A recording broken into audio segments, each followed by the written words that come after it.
Hit TV YouTube channels లో మీ వ్యాపార ప్రకటనలకు మరియు ప్రమోషనల్ ఇంటర్వ్యూస్ కోసం వెంటనే సంప్రదించండి. ఈ భారతదేశం మొత్తం హిందూ దేశంగానే ఉండాలనేదే బీజేపీ ఎజెండానా? అంటే భారతదేశానికి ఒక పేరు ఉన్నది, భిన్నత్వంలో ఏకత్వం అనేది. అట్లా కాకుండా కేవలం ఈ భారతదేశం హిందూ దేశంగా ఉండాలనేదే బీజేపీ ఎజెండానా? పాకిస్తాన్ కేవలం ముస్లిం దేశంగా ఉండడం మాత్రమే కాంగ్రెస్ ఎజెండానా? అందుకనేనా మతం పేరు మీద విడగొట్టింది దేశాన్ని? అంటే కాంగ్రెస్ విడగొట్టిందా, వాళ్ళే విడిపోయారా? కాంగ్రెస్ విడగొట్టిందా, వాళ్ళే విడిపోయారా? ఎవరు సైన్ చేశారు? ఎవరున్నారు పార్టీషన్ అగ్రిమెంట్ అప్పుడు? పార్టీషన్ చేయడానికి మెయిన్ రీజన్స్ ఏంటి? రిలీజన్ కాదా? అప్పుడు అది ముస్లిం దేశంగా అయినప్పుడు ఇది హిందూ దేశంగా ఎందుకు మారలేదు?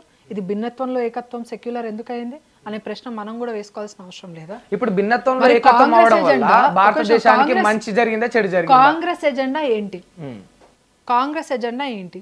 దేనికోసం భారతదేశాన్ని ముక్కలు ముక్కలుగా చేశారు? ఇది నాకు సమాధానం. కాంగ్రెసే పాకిస్తాన్ గా వేరు చేసిందా, లేకపోతే వాళ్ళు వేరుపడాలనుకున్నారా? ఎవరు వేరుపడాలనుకున్నారు? Muslims. It has been a ప్రొపగెండా.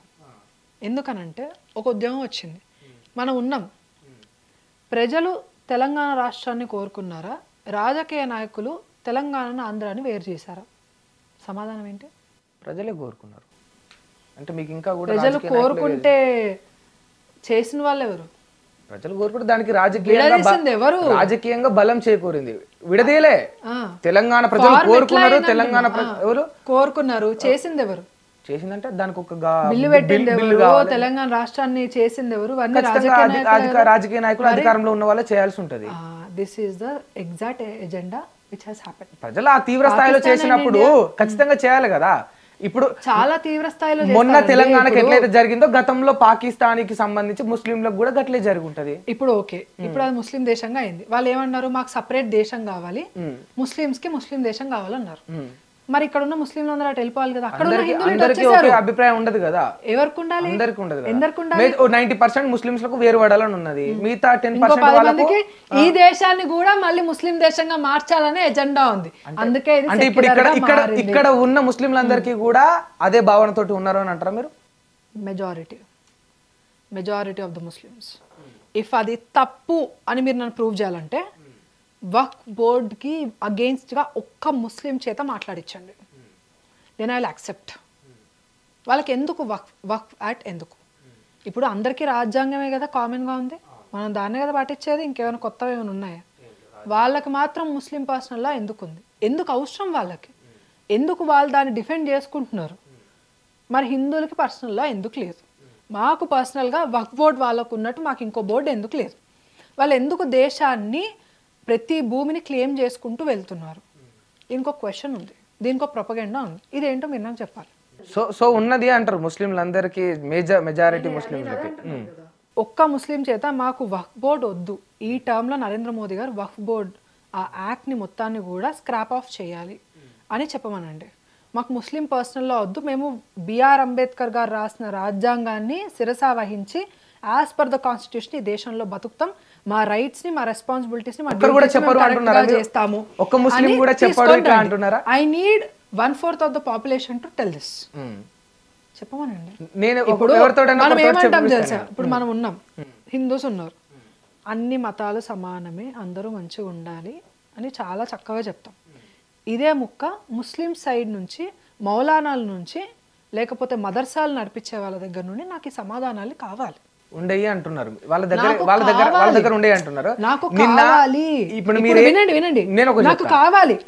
నేను తెప్పిస్తా, మీ బీజేపీ నాయకుడి దగ్గర నేను తెప్పిస్తా, ఎట్లనో కూడా చెప్తా, నేను క్లియర్ చెప్తా. ఇందాక నుంచి మీరే మాట్లాడుతారు కదా, నాకు ఒక అవకాశం అండి. మీరు కూర్చున్న కుర్చీలోనే కూర్చొని, ఇక్కడ వీళ్ళందరూ సాక్ష్యం, మీ బీజేపీ నాయకుడే నితిన్ నందాకర్ అనే వ్యక్తి కూర్చున్నప్పుడు నేను ఆయన స్ట్రేట్ ఇట్లా క్వశ్చన్ చేసిన, ఎందుకు బీజేపీ ముస్లింలను ఎప్పుడు కూడా వ్యతిరేకిస్తా అంటే ఆయన ఏమన్నది తెలుసా క్లియర్గా?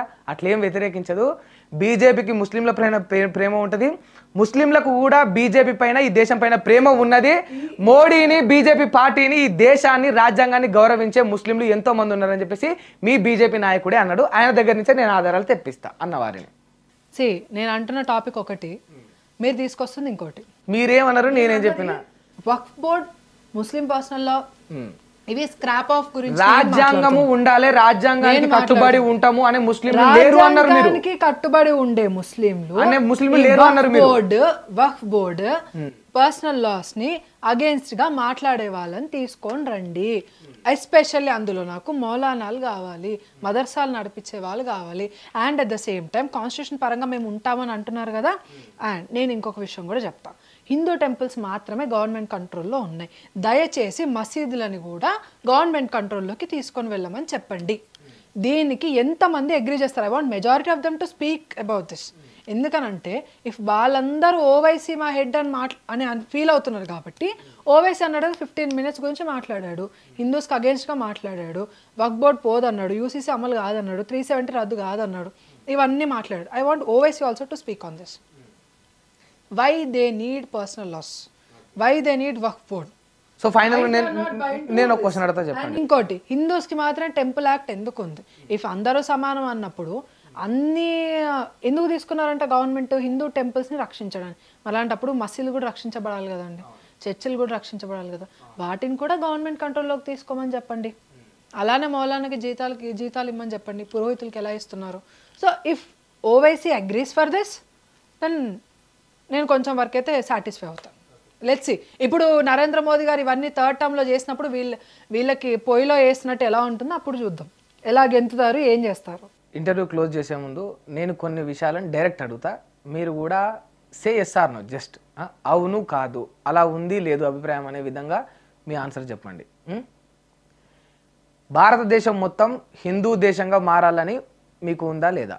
నాకుందంటున్నారా? మీకు అంటే బీజేపీకి కావచ్చు, మీకు కావచ్చు, అందరికీ ఎస్ ఉంది. ఎస్. నరేంద్ర మోదీ గారు ఈ దేశ సంపదనంతా కేవలం కొందరు వ్యాపారవేత్తలకు మాత్రమే అంటగడుతున్నారు. నో. భార్గవి కళ్యాణ్ గారు కావాలనే ఎప్పుడు కూడా ఈ విధంగా వ్యాఖ్యలు చేస్తూ ఉంటారు, అంటే మండిపడ్డం, బూతులు మాట్లాడడం. నేను నో లేదండి. కాంగ్రెస్ పార్టీ మళ్ళీ అధికారంలోకి వస్తే దేశంలో ఈ దేశం ఇంకా బాగుంటుంది. ఫస్ట్ అధికారంలో వస్తుందని మీరు స్టార్టింగ్లో అన్నారు చూడండి, అదే first of all wrong statement. ఇంకా దానికి ఆన్సర్ ఏముంటుందండి? Question it self is wrong. అది కళ కూడా కనలేరు వాళ్ళు, ఎందుకంటే కళకు మించి దాటిపోయి వెళ్ళిపోయింది, వాళ్ళ చేతిలోంచి జారిపోయింది దేశం అంతా. భార్గవి కళ్యాణ్ గారు ఫ్యూచర్లో ఎమ్మెల్యే అవుతారు, అది ప్రజలు నిర్ణయిస్తారు అదంతే. ఎస్ఆర్ నా చెప్పలేరా దీనికి? అది నా దగ్గర సమాధానం ఉండదండి, ప్రజల నిర్ణయం అదంతే. మనం వర్క్ చేయడం మాత్రమే. భార్గవి కళ్యాణ్కి ఎమ్మెల్యే అవ్వాలని ఉంటుంది కంపల్సరీ. ప్రజాక్షేత్రంలో ఉండాలని ఎవరికి ఉండదండి, రాజకీయ నాయకులకి ఖచ్చితంగా ఉంటుంది. ఎమ్మెల్యే అవ్వాలో, ఎంపీ అవ్వాలో, ఒక స్థాయికి వెళ్ళాలి. ఎందుకంటే మేము అనుకున్నవి చెయ్యాలి అంటే మాకంటే ఒక పొజిషన్ ఉండాలి, ఒక పవర్ ఉండాలి. So definitely yes. Revanth Reddy గారు సీఎంగా 100% ఫిట్. 50-50. కేసీఆర్ పాలన గతంలో బాగుంది, ఇప్పుడు కాంగ్రెస్ పాలనతో పోలిస్తే 50-50 చెప్పలేము, అలా చెప్పలేము. ఎందుకనంటే ఎవరి పార్టీ తరపున ఉన్న వాళ్ళ ఫెయిల్యూర్స్ వాళ్ళవే. ప్లస్ ఆర్ మైనస్ రెండు ఉంటాయి. ఇప్పుడు ఏ పొలిటికల్ పార్టీ పవర్లోనూ ప్లస్ ఆర్ మైనస్ రెండు. సెంట్రల్లో బీజేపీ పార్టీ ఉండడం, అధికారంలో ఉండడం వల్ల ఈ దేశం సస్యశ్యామలంగా ఉంది. ఎస్. మీకైతే ఎస్ వస్తుంది, వీళ్ళకైతేనేమో 50-50 వస్తుంది. ఓకే రైట్, థ్యాంక్ యూ అండి, థ్యాంక్ యూ సో మచ్. జై శ్రీరామ్. హిట్ టీవీ యాప్ ని డౌన్లోడ్ చేసుకోండి. ఇందులో short news, live news, entertainment movies అన్ని అవైలబుల్ గా ఉన్నాయి. Please download hit TV app. Hit TV app ని ఫ్రీగా డౌన్లోడ్ చేసుకోండి.